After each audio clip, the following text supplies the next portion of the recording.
Hello everyone, my name is Ahmed.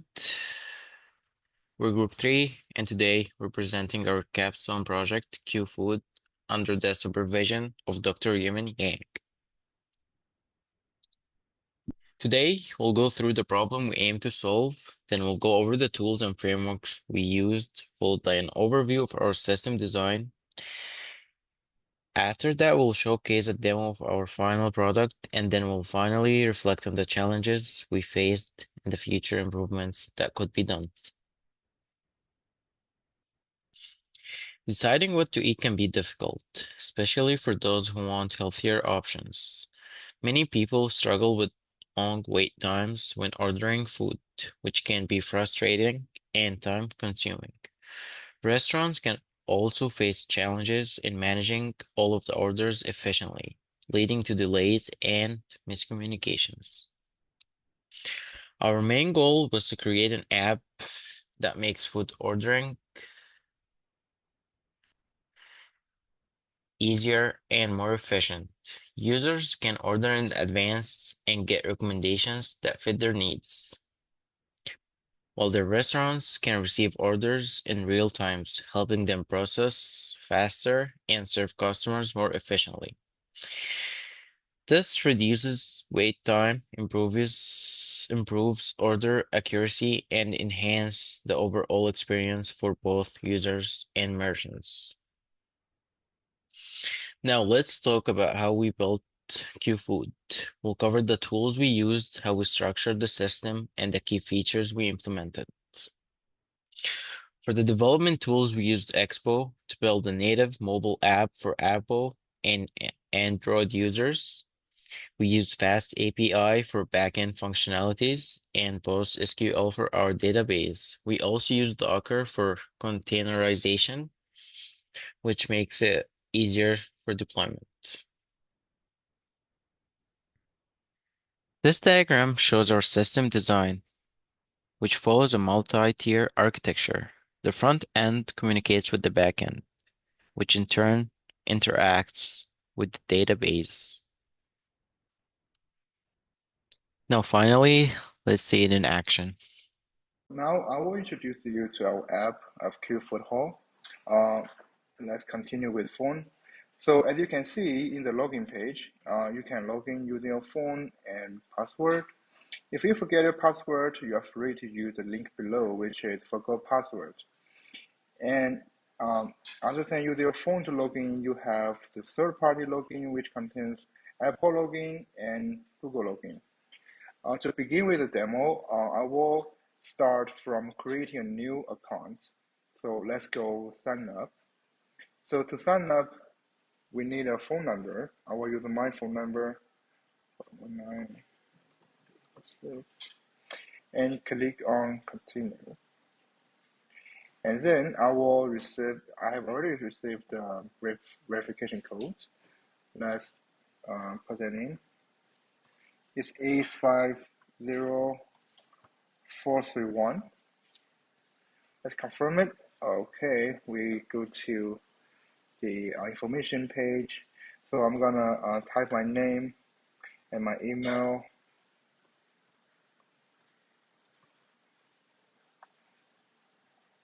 Sorry.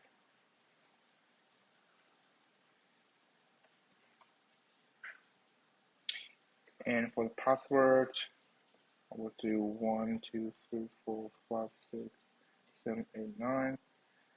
1, 2, 3, 4, 5, 6, 7, 8, 9. I can show you my password and go continue. Okay, let's try to log in.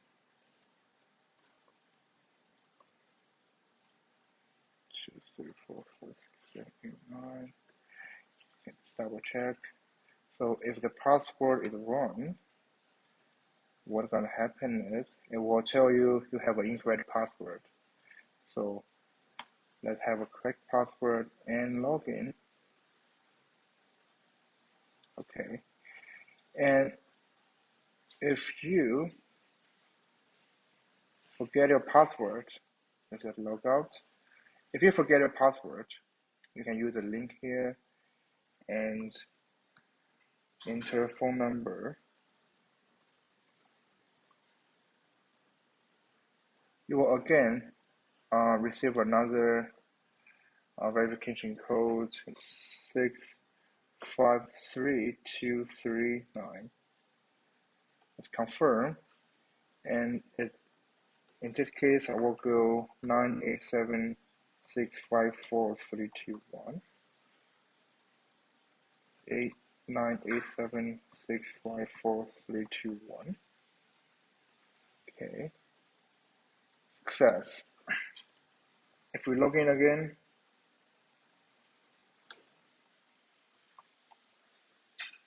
and in this case, I will show you what if you have a previous password, and you will see you will not log in because you have already changed your password, so you will need to enter the new one so we can log in successfully.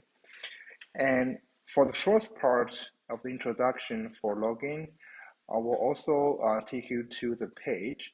So did you see the icon on the top right? Click on that. That's our user profile. So here we have password change, terms and conditions, contact information, and logout. I just show you the logout that we can directly go back to the login page after clicking on that. So now, so here are the terms and conditions. That's what we give to the users, so they can check how to use our Q-Food Hall app. And for the contact information, so because that's only iOS simulator, so it's not a real phone, so we cannot demo the service via phone or service via email here. So we have to demo it in person. Let's go back to the third-party login. So that will be faster, like without entering the password. So let's go with the Apple login. Use my Apple ID and enter my password. Sign in. However, because we're using the third-party login, we're gonna need a phone number to be identified. So I'm gonna use another phone because we have already registered with my the first phone number. I will use another one. Let's go OK. So we sign in and we use Google login. Continue. Click on my account, or maybe I will show you. From use another account. My gmail.com. Next. I can't show you my password here because it's my real account. Oh no. Continue. Go to here. Also use my second. I only have two phone number. And click on OK. Okay. Now we come here. So that's the first part of the demo that I will show you. Let's start with the merchant side application. Every restaurant is provided with a predefined username and password to securely access their account. For our demo, we will log in using one of the McDonald's in Canada.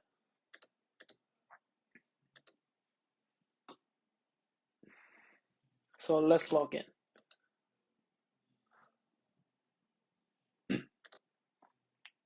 So we arrive at our main menu management page. Here, restaurant owner can view different food categories. For example, McCafe, Happy Meal, combos, etc. Every category contains multiple food items. For example, beverage contains chocolate milk, combo meals contains Big Mac meal, crispy chicken sandwich meal, etc. And each food item can be enabled or disabled at any time. This feature is especially useful when an item is out of stock, preventing customer from placing an order for an unavailable dish. For our demo, let's test this feature by disabling some most popular items. So let's go to most popular items. And we already disabled 10-piece McNugget meal and Big Mac meal. So let's also disable crispy chicken sandwich as well as 40 McNuggets. Once disabled, these items will no longer be available to the customer to order in the customer application. Of course, let's go to beverage category. For example, if we want to say if all items within a category are unavailable, then restaurant manager can disable the entire category instead of manually toggling each item. This is particularly useful for situation where a section of the menu, such as beverage, needs to be removed. So let's check these features that are dynamic change our customer application. So let's check our customer application. So as you can see on our homepage, since you didn't enter anything in the enter location search bar, there will be no restaurants under the list. So now, since we have already added something in the McDonald's restaurant back to the merchant site, I will just use the location for that McDonald's restaurant. So it's right here. So as you can see, so we have already entered the correct locations. It displays all the restaurants nearby the location. Also, you have already noticed that we have a banner. So at the top, that randomly pick 4 restaurants, or let's go to the McDonald's restaurant. So as you can see, since we have already disabled some food items in the merchant site, so those food items that has been disenabled cannot be available to be picked. And for the other available food items, they are enabled in the merchant site. And if we go back to the home, so as you can see in the banner, we have a view menu button here. If you click on the view menu, you will go to the restaurant too. So let's do something in the McDonald's. When we add one item, that will give you the checkout button. If you click on that, you will go to the checkout page that shows you the restaurant name, food items, price, and as well as the location. So it's we are using the Apple Map. If we go to the cart page, you can see we have one cart that contains one item that we just add. If we go to McDonald's and we remove it, and then we go to the cart, it's empty again, and we go to McDonald's, we add one item, we go to cart, we can add, or we can click on the restaurant to go back to the restaurant. And then I want to show you the remove cart. You can also remove cart. Go to McDonald's, add it again. We go to checkout. We're going to pay that. Enter card. It's not a real card. It's also the simulator. Postcode. Gonna pay. All right. Now, okay. So in our order page, we have a new member here, which is McDonald's.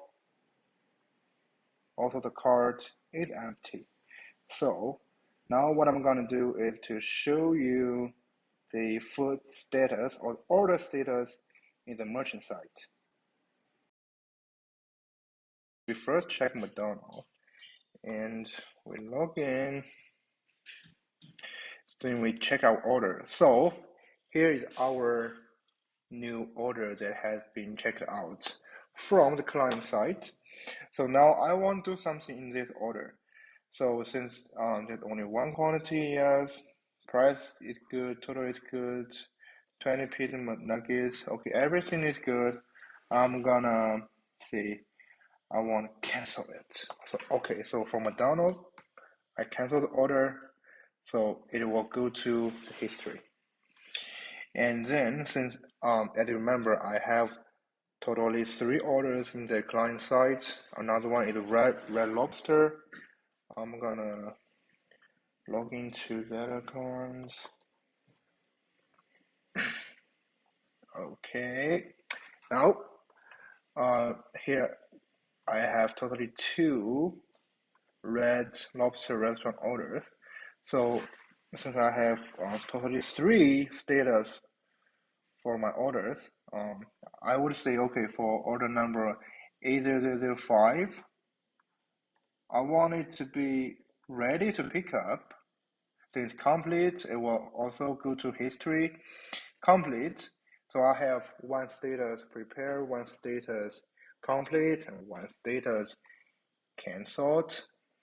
So I will stop here in the merchant side, and then I will go back to client side to show you the order status. So what the order status look like in client side. Since we have already updated the order status in merchant side, so we go back to the client side to check the status of order. So we go to order, so we can see the McDonald's order has been canceled. So we already canceled order in the merchant side. And for this order in Red Lobster, we didn't change anything. For this one, we complete the order. And also there's one more functionality in the order page, that is view details. So when you click on view details, it will show you the restaurant information, the food, the order information, as well as the map. So since we use the Apple Maps, so it will display the exact location of the restaurant that you ordered. So let's move to another crucial feature, busy mode. So let's click this. So if a restaurant enables busy mode, the busy mode icon turns red. You can see this is red right now. So this indicates that the restaurant is no longer accepting orders.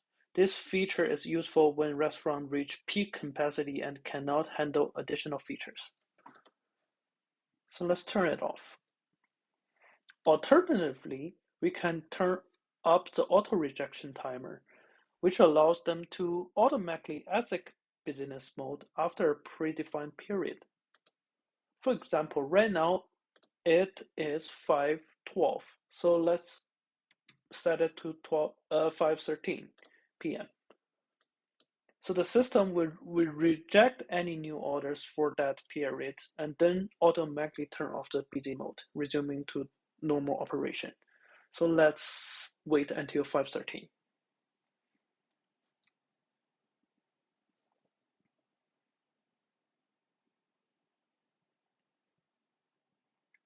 So right now it's 5:13. We just passed that. So this is turned back to normal operation.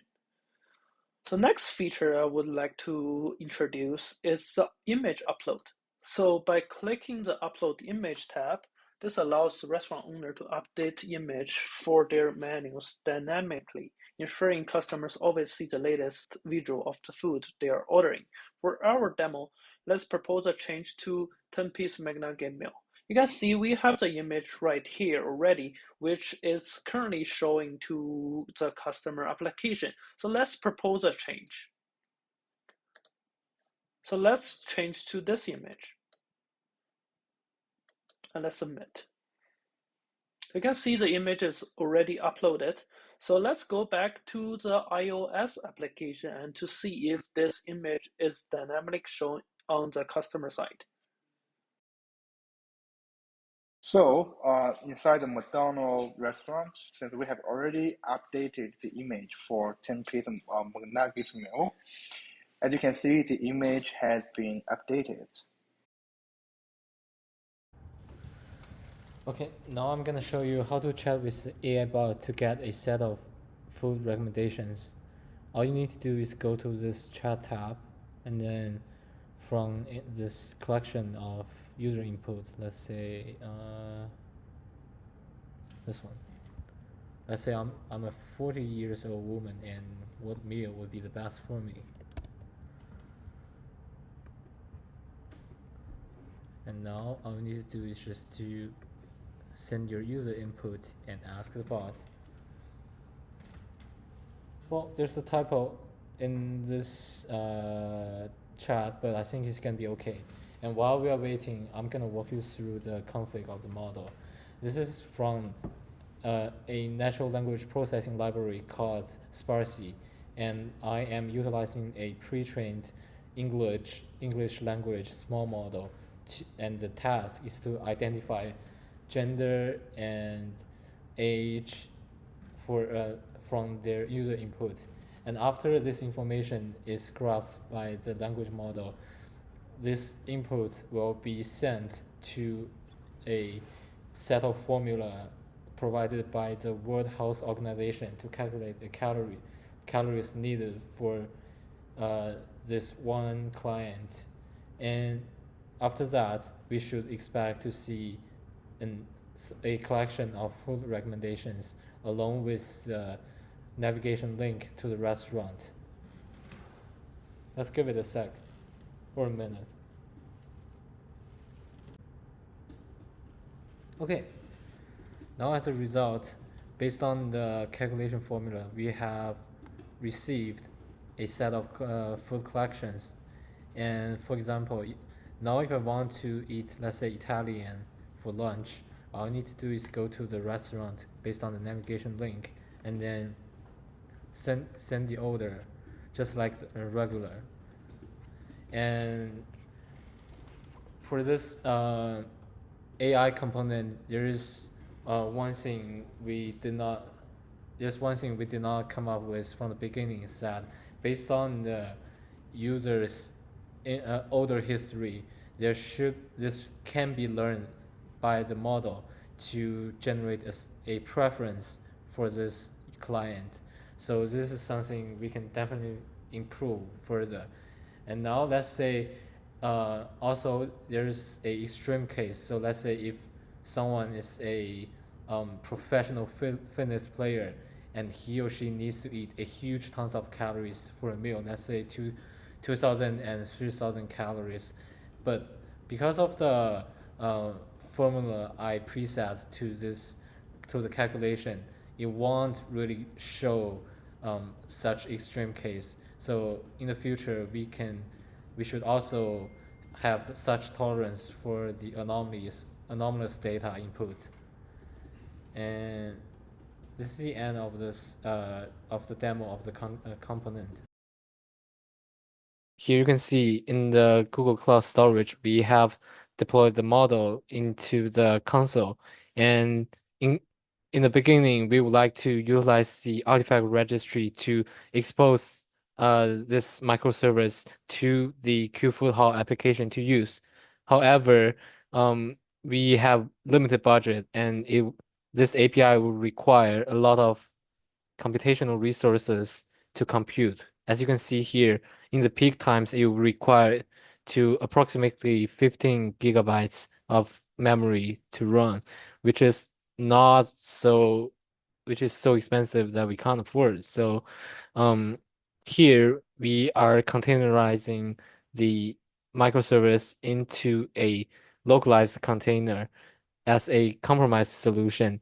The only disadvantage is that now the backend server and this component server will have to be in a shared network. And this is something definitely we can improve further. For example, for the model optimization, like to see if we can further decrease the usage of computational resources. In last, we will walk through the reflection for this capstone.